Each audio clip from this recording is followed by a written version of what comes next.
పరిశుద్ధులు ప్రియులైన దేవుని పిల్లలందరికీ యేసుక్రీస్తు నామములో శుభవందనాలు తెలియజేసుకుంటా ఉన్నాను. నేను మామూలుగా ఇక్కడి నుంచి ట్రావెల్ చేస్తూ ఉన్నప్పుడు చాలా పచ్చటి పొలాలు, బాగా విస్తరించిన పొలాల్ని చూస్తూ చాలా ఆనందపడేదాన్ని. ముఖ్యంగా అవన్నీ వరి పొలాలు. అవి చూస్తూ ఉంటే నాకేం గుర్తొస్తుందంటే, చిన్నప్పుడు నేను చదువుకున్నది మనము వరిని అంటే అదే బియ్యం ఎక్స్పోర్ట్లో వరల్డ్ అంతట్లో కూడా ఇండియాయే అందరికంటే ఫస్ట్ ప్లేస్లో ఉంది, టాప్ ప్లేస్లో, ప్రొడక్షన్లో టాప్ ప్లేస్లో ఉంది, తర్వాత ఎక్స్పోర్ట్లో కూడా ఇండియాయే ఫస్ట్ ప్లేస్లో ఉంది అని చదువుకుని, అందుట్లో Andhra Pradesh rice bowl of India అని చదువుకుని చాలా సంతోషపడ్డానంటే, ఆంధ్రప్రదేశ్ని రైస్ బౌల్ అంటున్నారన్నమాట. అంటే ఇండియా మొత్తం మీద టాప్ మోస్ట్ ప్రొడక్షన్ ఆంధ్రప్రదేశ్ నుంచి వెళ్తుంది అని తెలుసుకుని చాలా చిన్నప్పుడు అది హిస్టరీ చదివేప్పుడు చాలా గర్వపడేదాన్ని. ఆ తర్వాత నాకు తెలిసింది ఏంటంటే, ఆంధ్రాలో అన్నిటికంటే ఎక్కువ రైస్ ప్రొడక్షన్ ఎక్కడి నుంచి అంటే తాడేపల్లిగూడెం, అది వెస్ట్ గోదావరి డిస్ట్రిక్ట్లో ఉన్నటువంటి ఆ ఊరు అనమాట, చుట్టుపక్కల. అందుకని నేను అది తెలుసుకున్న తర్వాత నేను అక్కడే ఉన్నాను కాబట్టి ఇక్కడి నుంచి అటు ఇటు ట్రావెల్ చేసేటప్పుడల్లా ఆ కోతకు వచ్చిన సిద్ధంగా ఉన్న వరి పొలాలను చూసి చాలా సంతోషపడేదాన్ని. కొంతమంది అంటే భూస్వాములు అంటారు కదా, అలాంటి వాళ్ళకి 50 ఎకరాలు 100 ఎకరాలు అలా ఉంటుంది. ఒకే ఎక్స్టెంట్లో అంటే ఒకే చోట ఉన్న పచ్చటి, అది ఒక కార్పెట్ పరిచినట్టు మొత్తం పచ్చటి పొలాలను చూసినప్పుడు నాకు చాలా సంతోషంగా అనిపిస్తా. అప్పట్లో నేనంటే ఒక 30 years బ్యాక్ ఈ ఊరికి వచ్చిన కొత్తలో నేను అనుకునేదాన్ని, మనకు కూడా ఇలాంటి ఒక పొలం ఉంటే బాగుండు కదా అనుకునేదాన్ని. అది అంటే అప్పటికంత వయసు లేదు నాకు, దేవుళ్ళో అంత జ్ఞానం కూడా లేదు. తర్వాత కాలంలో ఒక 5 సంవత్సరాలు 7-8 సంవత్సరాలు గడిచిన తర్వాత ఇప్పుడు అలాంటి పొలాలు చూస్తున్నప్పుడు, దేవా ఇంత మంచిగా ఎవరినైతే నువ్వు వృద్ధి చేసావో, ఎవరినైతే వ్యాపింపజేసావో వాళ్ళ నిమిత్తం నీకు వందనాలు తండ్రి. వాళ్ళందరూ కూడా నీకు మహిమ తెచ్చేవారుగా ఉండాలి. కేవలము ఆ వ్యాపించిన ఆ విస్తరణను బట్టి వారు గర్వించకూడదు అనుకుంటా. ఆ రీతిగా నేను దేవునికి వందనాలు చెల్లిస్తూ ఆ పంట పండించిన వాళ్ళని కూడా గుర్తు చేసుకుంటూ అలా నా ప్రయాణాన్ని కొనసాగిస్తూ ఉంటానన్నమాట.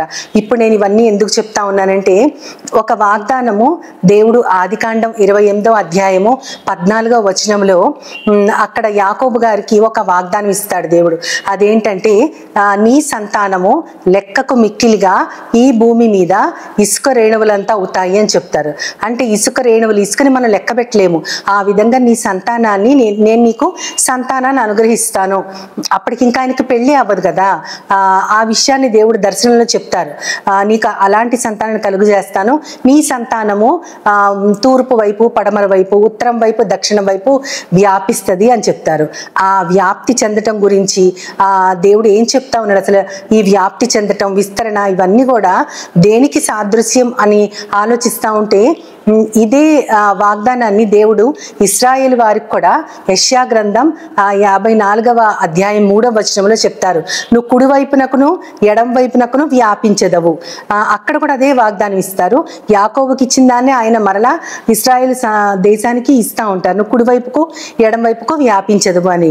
దీనిని బట్టి ఆలోచిస్తే అసలు ఈ వ్యాప్తి అంటే ఏంటంటే, కేవలము మనము ధనధాన్యాల్లో, ఈ లోకపు భోగ భాగ్యాల్లో, లేదంటే సమృద్ధిలో నేను విస్తరించడం, ఇంకెందులో అయినా విస్తరిస్తామా అని ఆలోచిస్తే, యెహోషువ గ్రంథంలో 6వ అధ్యాయం 27వ వచనంలో మనకు ఒక స్పష్టంగా ఒక మాట ఉంటుంది. అది ఏంటంటే, యెహోషువకు తోడై ఉన్నందున అతని కీర్తి దేశమందంతటా వ్యాపించెను అని ఉంటుంది. అది ఎంత అద్భుతంగా ఉంటుందో. అంటే ఏ విస్తరణ అయినా, ఎవరు వ్యాప్తి చెందినా దేవుడు వాళ్ళకి తోడుగా లేకపోతే అది ఫలించదు. ఇక్కడ కూడా యెహోషువ మోషే తర్వాత నాయకత్వాన్ని తీసుకున్నటువంటి ఒక గనుడు, ఆయన ఒక నాయకుడు. అయితే ఆ నాయకుడు యెహోవా తోడై ఉన్నాడు కాబట్టి, దేవుడు తోడై ఉన్నాడు కాబట్టి అతని కీర్తి దేశమందంతటా వ్యాపించింది. కాబట్టి అతని కీర్తి వ్యాపించిందంటే విన్నవారు ఏం ఆలోచిస్తారు?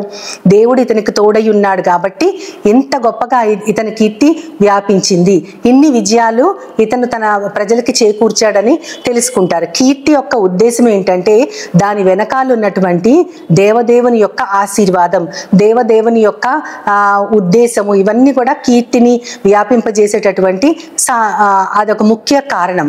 అంతేకాకుండా కీర్తనాకారుడైన దావీదు మహారాజు గారు కూడా 40వ కీర్తనలో 3వ వచనంలో స్పష్టంగా ఆయన అంటారు, నా నోట ఒక కొత్త పాట పెట్టావు, స్తోత్ర గీతం పెట్టావు, దాని వలన వినువారందరూ కూడా యెహోవా పట్ల నమ్మకాన్ని పెంచుకుంటారని.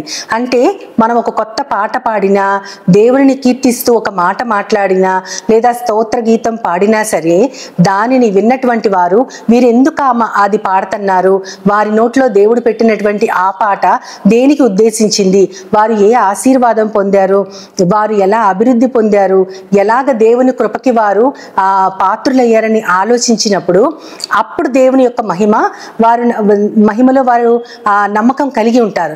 కాబట్టి దావీదు మహారాజు గారు చెప్పేది కూడా అదే, నేను పాడే ప్రతి పాట కూడా ప్రజలందరూ నీలో నమ్మకం ఉంచడానికి ఉపయోగపడాలని చెప్తా ఉంటారు. అంతేకాకుండా యెహెజ్కేలు 36వ అధ్యాయము 36వ వచనంలో కూడా దేవుడు ఈ రీతిగానే చెప్తా ఉంటారు, పాడైపోయిన స్థలాలను నేనే కట్టిస్తాను, పాడైపోయిన చోట్లలో నేను చెట్లను కూడా నాటుతానని చెప్తారు.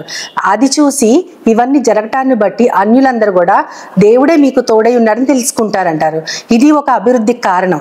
పాడైపోయిన వాటిని కట్టటము, మళ్ళీ అక్కడే ఒక జీవ వృక్షాలని చిగురింపజేయటం, ఇవన్నీ కూడా దేవుని యొక్క జీవం విస్తరించడానికి కారణం అవుతుంది. కాబట్టి ఈ విస్తరణ కానీ ఈ ఫలము ఎక్కువ అవడం కానీ అదంతా కూడా దేవుడు మనకి ఏం చూపిస్తా ఉన్నారంటే అది ఆ వ్యాప్తి చెందటం అనేది దేవుని యొక్క కృప. అంతేకాకుండా మనము ఈ విస్తరణ విషయానికి వస్తే వ్యక్తిగతంగా మనము ఏ విధంగా దేవుని యొక్క ఆశీర్వాదాలను ఇతరులకు చూపిస్తున్నాము, మనల్ని దేవుడు ఆశీర్వదించాడంటే ఏ విధంగా మనం కుడికి ఎడమకి వ్యాపించగలము, ఏ విధంగా వ్యాపించగలమంటే మన యొక్క జిహ్వాఫలం ద్వారా, మన నోటితో దేవుని యొక్క స్తుతి గీతం పాడినా, లేదంటే మనము తెలుసుకున్న దేవునిని, మనము రుచి చూసిన ఆ దేవుణ్ణి ఇతరులకి చెప్పటం ద్వారా ఆయన యొక్క కీర్తి, ఆయన యొక్క ఆశీర్వాద ఫలము కుడికి ఎడమకి వ్యాపిస్తుంది. అది వ్యక్తిగత విస్తరణ. దేవుని యొక్క ఆశీర్వాదం పొంది ఆయన జీవాన్ని ఫలింపజేయటం అనేది వ్యక్తిగత విస్తరణ. కుటుంబంలో విస్తరణ అంటే సంతానం విస్తరించడం, అభివృద్ధి పొందటం, ఇదంతా కుటుంబానికి సంబంధించింది.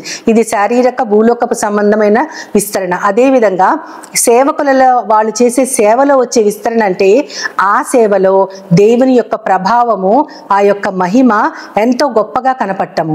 ప్రభావవంతమైన సేవ వాళ్ళు రోజు రోజుకి ఎక్కువగా చేయగలుగుతున్నారు అంటే దాని యొక్క కారణం ఏంటంటే అక్కడ ఆ సేవలో దేవుని యొక్క విస్తరణ, దేవుని యొక్క ఆశీర్వాదం, దేవుని యొక్క అభివృద్ధి ఫలించింది అని అర్థం. ఈ రీతిగా మనము వ్యక్తిగతంగా, కుటుంబపరంగా, సేవాపరంగా ఇన్ని రకాలుగా చూసుకున్నా సరే దేవుడు మనల్ని అన్ని రకాలుగా వ్యాపింపజేసే దేవుడు, అన్ని రకాలుగా మనల్ని విస్తరింపజేసే దేవుడు. ఎక్కడ చూసుకున్నా సరే మన విస్తరణకి కారణం మన యొక్క సామర్థ్యము కాదు, మన బలము కాదు, కానీ దేవుని యొక్క కృప. అది దేవుడు మనకు అనుగ్రహించినప్పుడు అది కేవలము మన యొక్క అవసరాల కోసం, మన యొక్క అతిశయం కోసం కాదు, కానీ ఇతరులందరూ కూడా దానివల్ల ఆశీర్వదించబడాలని, నిజమైన దేవుని తెలుసుకోవాలని, మనలాగే వారందరూ కూడా రుచి చూడాలని మనల్ని దేవుడు వ్యాపింపజేశాడు, మనల్ని విస్తరింపజేశాడు, మనల్ని అభివృద్ధి పరిచాడని తెలుసుకొని ఆ రీతిగా దేవుని యొక్క కీర్తి మన ద్వారా మహిమపరచబడినట్లుగా మనందరం కూడా దేవుని యొక్క విస్తరణ మనలో ఫలించినట్లు ఇతరులకు కూడా అది వ్యాపింపజేయడానికి మనందరం కూడా దేవునితో ఆశీర్వదింపబడాలని చిన్న ప్రార్థన చేసుకుందాం. ప్రేమ నమ్మకం గల నా ప్రియ పరలోకపు తండ్రి, కుడివైపుకి ఎడంవైపుకి నువ్వు వ్యాపించదవని యెషయా గ్రంథంలో ఏ రీతిగా నీ ప్రజలకు చెప్పావో అదే వాగ్దానాన్ని యాకోబు గారు కూడా నువ్వు ఇచ్చావు తండ్రి. అన్ని వైపులా నీ సంతానం విస్తరిస్తుందని చెప్పావు. ఇప్పుడు మేము మమ్మల్ని పోల్చుకుని దానిని మేము ఆలోచిస్తే ప్రవ్వా, మా కుటుంబంలో మా సంతానం విస్తరణకి కారణం మీరే ప్రవ్వా. సేవలో ప్రభావవంతమైనటువంటి సేవ చేయటం కూడా నీ యొక్క ఆశీర్వాదపు విస్తరణే ప్రవ్వా. అంతేకాకుండా ప్రవ్వా, మేము మా నోట ఒక కొత్త గీతం పాడినప్పుడు దాని యొక్క ఫలితము కూడా ప్రభా ఇతరులు మా యొక్క పాటలు, మా యొక్క మాటలు విని నీ యందు నమ్మకం ఉంచుతారనేటటువంటి విషయాన్ని మేము గుర్తు చేసుకుంటూ ఎన్నడూ కూడా మేము వ్యాప్తి చెందటం మా కోసం కాదు, కానీ దేవుని యొక్క కీర్తి, కృప, మహదైశ్వర్యాలు ఇతరులకి చాటింపబడటం కోసమని ప్రభా మేము గుర్తు చేసుకుంటూ దానికోసం మేము పాటుపడేలాగా నన్ను మమ్మల్ని అందరినీ చేతులకు అప్పచెప్తూ నీ ప్రియ కుమారుడు, నా ప్రియ ప్రభువైన యేసుక్రీస్తు వారి ద్వారా కోరి ప్రార్థిస్తున్నాను పరమ తండ్రి. ఆమేన్, ఆమేన్, ఆమేన్. వందనాలు. As Jesus now, He's always near.